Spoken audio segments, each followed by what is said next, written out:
আটকাতে পারবেন না আমাদের। আমরা উত্তরপ্রদেশে মৌলানা মুলায়ম সিং যাদবের সময় আমরা জঙ্গল রাজ দেখেছি। আরে চাচা, আপনার কোনো চিন্তা নেই, রাষ্ট্রবাদী, আপনার নাম থাকবে ভোটার লিস্টে।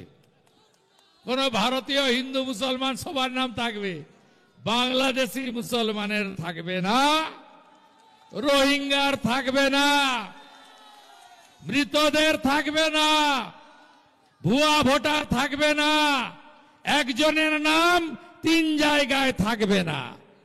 হলো পরিষ্কার? তাই এই কর্মসূচি আটকাতে ওরা পারেনি। আমরা বিহারেও লালু যাদবের জঙ্গল রাজ দেখেছি, সেখানেও জঙ্গল রাজ শেষ হয়েছে। এখানেও আপনারা একদম মাথা নত করবেন না। আপনাদের বলে গেলাম এক, কাটনা মত। কাটনা মানে তলোয়ার বা ছুরি দিয়ে কাটা নয়, কাটনা মত মানে বাঁটনা মত। অর্থাৎ ভাষার নামে, জাতের নামে বিভক্ত হবেন না। এত মহারাজ এসেছেন, একবার হাত তুলুন, মহারাজরা দাঁড়ান, একবার শাঁখ বাজান। দেখুন কত সব মঠ মন্দির উঠে এসেছে। দেখুন লাল বাবা সন্ত সমাজের, দেখুন মাতাজিরা এসেছেন। দেখুন, তাকিয়ে দেখুন, দেখিয়ে দেখুন, তাকিয়ে দেখুন, বদলা হবে। কাকদ্বীপের সূর্যনগর রামচক, তো রামচকে মা কালীর লস্কর পাড়ার মূর্তি ভেঙেছে, ওই সাজিয়ে নারায়ণ হালদারকে নিয়ে গেছেন মাননীয় মন্টু রাম পাকিরা, মাননীয় বাপি হালদার। আমরা সব জানি এখানে তৃণমূলের এক টেনিয়া আছে দেবাশিস, এরা মিলে পুলিশ এসডিপিওর সঙ্গে বন্দোবস্ত করে নিয়ে গেছেন। আমরা সব জানি, এসব জিনিস চেপে রাখা যায় না। মা কালীকে প্রিজন ভ্যানে তুলেছে, আপনি মেনে নিয়েছেন হ্যাঁ কি না বলুন? মানেননি তো? মানেননি তো? তাহলে এর বদলা আপনি চান হ্যাঁ কি না? চান তো বদলা? বদলা যদি চান, বদল আনতে হবে 26-এ বদল আনতে হবে। 26-এ বদল আনলে সুদে আসলে শুধু তুলব নয়, প্যানেল ইন্টারেস্ট দণ্ড সুদ দিয়ে তুলব। আমি আপনাদের কাছে বলে গেলাম। আরে গাঙ্গের ওপারে আমি তো ভাই মমতা ব্যানার্জিকে হারিয়েছি, মন্টুর মালিককে। রাষ্ট্রপতি শাসন লাগেনি, রাষ্ট্রপতি শাসন লাগেনি। 70% হিন্দু এক হয়ে নন্দীগ্রামে মমতা ব্যানার্জিকে 1956 ভোটে হারিয়ে দিয়েছে। আর সাগরে হিন্দু কত? 80%। পাথরপতি মায় হিন্দু কত? প্রায় 80%। কাকদ্বীপে হিন্দু কত? প্রায় 80%। একটু বেশি আছে কুলপিতে, মানে হিন্দু একটু কম আছে। মন্দির বাজারে এর থেকে একটু বেশি আছে কাকদ্বীপের থেকে, মানে আমরা একটু কম আছি, তাই তো? রায়দিঘিতে আমরা বেশি আছি। তাহলে আপনি নন্দীগ্রামের ফর্মুলা অ্যাপ্লাই করুন। আপনি diamond Harbour model Keshpur line ধরবেন, যা গাঙ্গের ওপারে নন্দীগ্রামের লাইন ধরবেন। এ তো প্রচুর মেদিনীপুরের লোক আছে, জানারা আছেন, মাইতিরা আছেন, দাসেরা আছেন, পরমাণিকরা আছেন, আছেন, সব তো দেশের লোক। একজন হাত মিলিয়ে গেল, বলো সূর্যর জামাই বাবু আমি। সূর্যকে খেজুরি 2 নম্বর ব্লকের মন্ডল সভাপতি,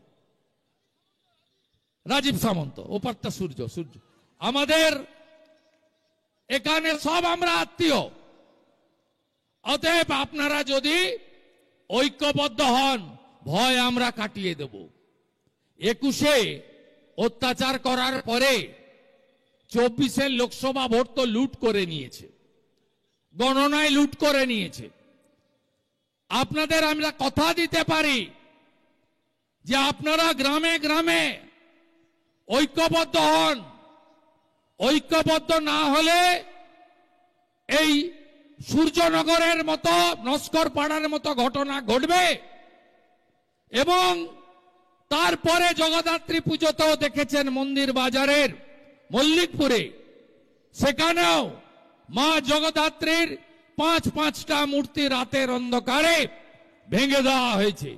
আপনি বলুন তো বুকে হাত দিয়ে, হিন্দু ধর্মে বিশ্বাস করা কোন লোক কালী মূর্তি জগদ্ধাত্রী মূর্তিতে হাত দিতে পারে? হ্যাঁ কি না?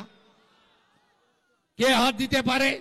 যারা হিন্দু ধর্ম মানে না, যারা হিন্দু ধর্ম শেষ হয়ে যাক চায় তারা পারতে পারে, আর নাস্তিকরা পারতে পারে। কিছু মাকু এখনো আছে, তারা ধর্ম মানে না, তারা পারে। তো আমরা পারবো না, আমাদের কেউ করতে পারে না।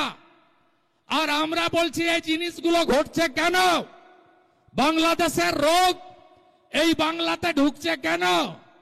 কেন ঢুকছে? এই কারণে, কারণ এরা জানে যে পুলিশ আমাদের কেশাগ্র স্পর্শ করবে না, কারণ আমরা মমতা ব্যানার্জির সলিড ভোট ব্যাংক, আমরা নিশ্চিন্ত থাকব।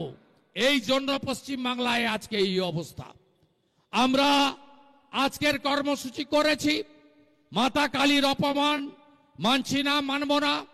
আমি আপনাদের কাছে 1 নম্বর বলবো যে আগামী দিনে যে 6 মাসের মধ্যে, এপ্রিল মাসের মধ্যে নির্বাচন শেষ করতে হবে, 5ই মে 2026-এর মধ্যে নতুন সরকার তৈরি করতে হবে, 7ই ফেব্রুয়ারি এসআইআর এর পরে চূড়ান্ত ভোটার তালিকা হবে।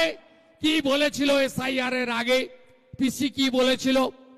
एसआईआर नहीं करने दूंगी, तो सुंदर हिंदी बोले लड़ लूंगी, आंदोलन हो जाएगी। से हिंदीर कोनो माथा मुंडू নাই। তো এখন কি বলছে?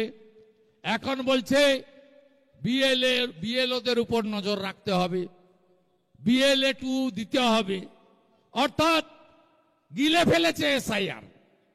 ভাইপো কি বলেছিল?